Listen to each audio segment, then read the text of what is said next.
Thrill Seekers 2.0 continues with another action-packed sequel. This time, Die Hard 2 from 1990, directed by Renny Harlin, with Bruce Willis returning. I actually quite like Renny Harlin. He went on to Michael Bay. He went on to do some really good action films, actually. And I quite liked A Nightmare on Elm Street 4, which was his entry to the Freddy Krueger franchise. Which one's the fourth one? The MTV style one. Is it the one I like? It's the one where the dog takes a leak that goes into fire and resurrects him from the... It's he's a fun director, and it's an interesting one because I grew up watching Die Hard 2 the most, ironically, because my granddad had the video that I now have in my loft, actually, the original VHS of the second one. So it was one I had access to a lot. So actually the one I probably know the best out of the franchise. And we see Bruce Willis return as John McClane, and, same crap, different day, Christmas again. This time an airport is taken... Wrong place, right time. by terrorists. Terrorists again. But this time it's to free a prisoner of war dictator. But similar, it's that same sort of action-packed scenario, and... it's quite fun. It's interesting. So this is, it's 1990, so it's very early 90s action. Oh, it's very 90s. It's not actually. So we talked about Bad Boys 2, and that was a cheese fest. This isn't as cheesy. It's got the odd one-liner. So there's the odd one little liner and the odd little silly bit. But as it goes, it's quite consistent. But, so...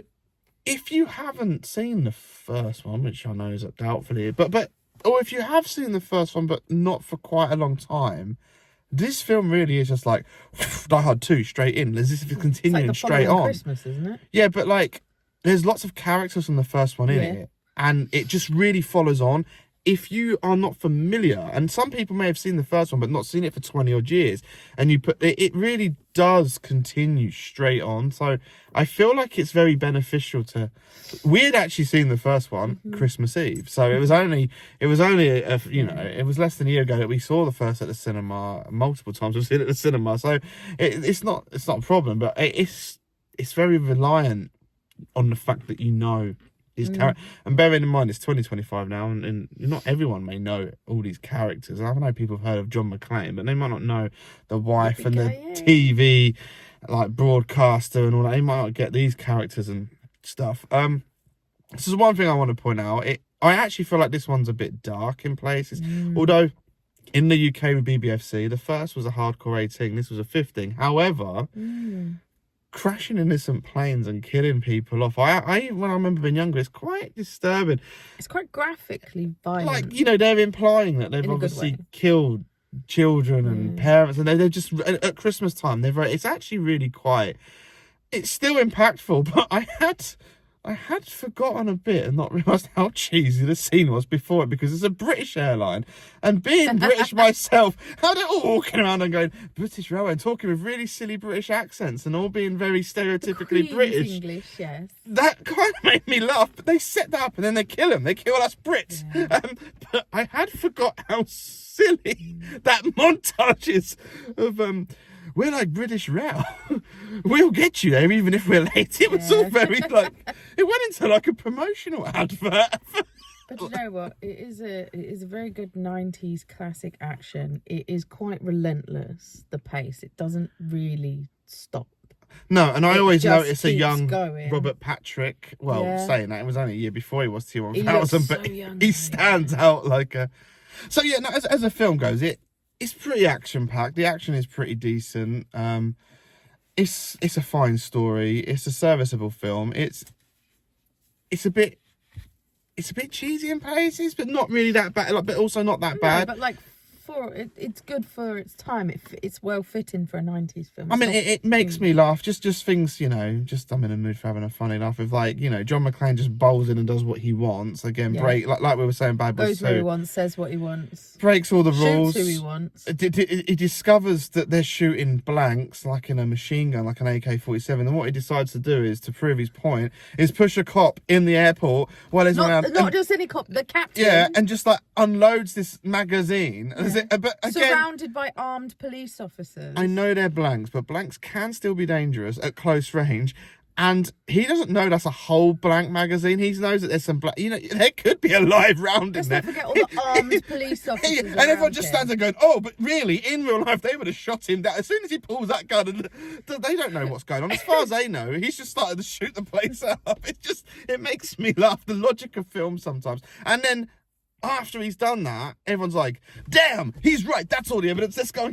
That's all the evidence they need. You don't know that. You don't know where he's got this magazine from, where he's got this gun from. He's off being rogue half the time. They're just taking his word. It just makes me laugh some ways in the one-man army. And let's be honest, he's just a rundown cop that takes on elite trained special force killers. Well, it starts originally because he notices some off behaviour. You know, he's very switched on, and he can't let it go. He just can't ignore it. But he's only there to pick up his wife from the plane. So there's trouble. They call in the elites to take on the elites. They bring in the SWAT to take on special trained army. And then he just calls for an air duck and takes everyone on. And it just has some flesh wounds, you know. Yeah. He's fighting on planes. He's like hand-to-hand combating trained killers. He is just a cop from LA. Well, he's John McClane. It's just and as you did say, like, every cop's made to look like an idiot but John McClane, even though he doesn't like technology or don't want to use it. And it's funny looking back at older films as well, and they're saying about how advanced technology is because of a fax. And the aeroplane phone. He was really shocked about the aeroplane phone. That makes me laugh, actually. Fax machine. You know, it's actually... There are people now that don't even know what a fax machine is. It's actually 35 years ago. Like, the film is 35. I was about to say, you know, it is 35 years ago. But I remember growing up watching this film. I was 6 when it came out. I remember it coming out on video.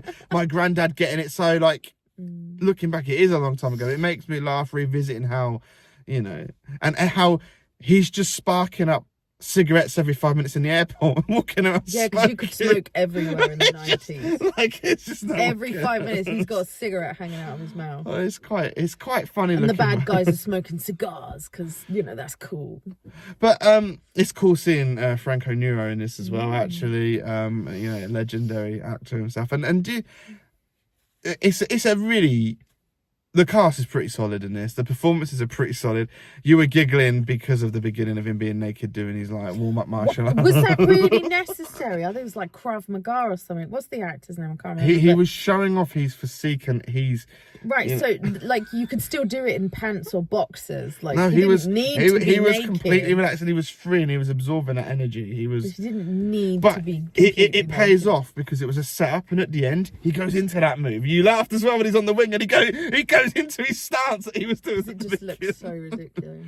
He's a trained warrior. The bad guy, though, I do like it because, well, there's a few bad guys, but the actual bad guy team, none of them are funny. I like they actually are quite... They're very serious. They're dark, serious humours. There's no silly, like, let's break this up. No, I actually was like, these are bad guys. I'm actually quite scared of them, and they're not messing around. They're not... They didn't make silly mistakes. Yeah, either. It's not even the stereotypical film tropes of, oh, they're going to mess around, make mistakes. No, these guys, they are pretty... Yeah, and it's just that John McClane has all the luck in the world and manages to do everything at the right time, at the right moment, with just enough bullets.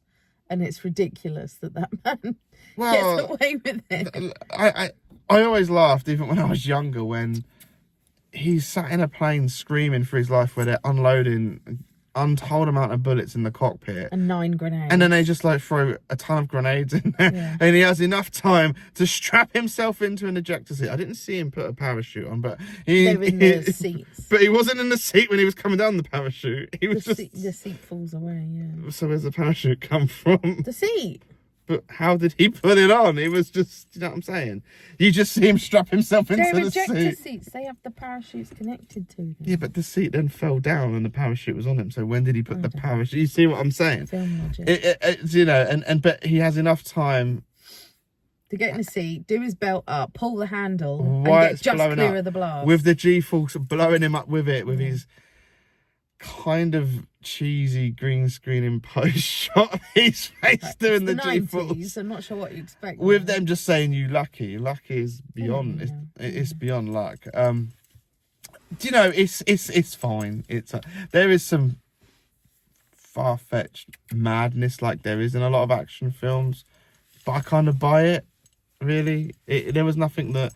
Do you know what? I can see a little bit of The Long Kiss Goodnight in it, which is what Renny Harlin went on to do, and Gina Davis. The Long Kiss Goodnight is an incredible film, and there are some action set pieces from Die Hard 2 where I'm like, yeah, I can see where Renny Harlin built upon them after this. It's a worthy sequel. I do have a soft spot for the first Die Hard film, but as a sequel goes, it's a pretty strong, worthy sequel. Yeah. And the third one is also quite a solid one as well, as a recommendation. Die Hard with a Vengeance is pretty good. Then they kind of lose a little bit because they kind of try and open up for more audience and lower the rating. Really, they pander to that, but like. The trilogy is pretty strong before we go into the other sequels that start to join it. Bruce Willis is actually quite a cool action hero. An unlikely action hero in a way. He's not the stereotypical Schwarzenegger and Stallone sort of character from that era. He is a bit more of a man's man, a bit more like a realistic man. He's not an outright tough guy. He's a guy who he's always in the right place at the wrong time, and he just wants to go home for Christmas. He's not like Mr. Muscle Body Bill, like some of these other big heroes were, and even Jean-Claude Van Damme and stuff from the same era. He's almost normal looking, like a physically fit, normal looking person. An unlucky man that just keeps finding the wrong. And his wife's always in the worst place possible, like in the plane running out of fuel in the air. That needs to land. They say lightning don't strike twice. Yeah. That was the original trailer. That was the trailer they used to play that I used to see all the time on VHS growing up. So great fun. I'm looking forward to more Thrill Seekers. Die Hard 2.